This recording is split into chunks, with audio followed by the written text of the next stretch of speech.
kan long ha fak abel kan hutak kun king lo ma te ma pia kan thia la sok su hi live ngeim kan ma aro len lan ta TV alo thia thin te chan chin bu alo thia thin te ai chuan kan van nei re ni patien ni na roi ga MP ne nga elai local zong song te local lo te aram pumpui juram pumpui India ram pumpui rong min bol saturin kan du sakna ber kan lana subang chuan athu mun takin mi inlo ngai turin le ba ka po athu soi hi bel chen na do le ko tla ka ni em ti po athu soi lai mun takin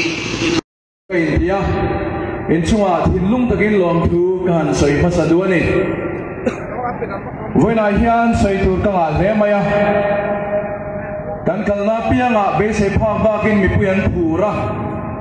chu sia ha hian a vor to batheng nen ga thia ke te lu heti za tinamin lo lom hi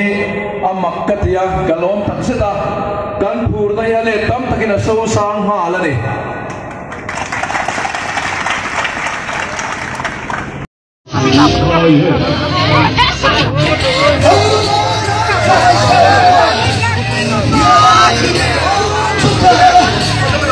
Merasa dia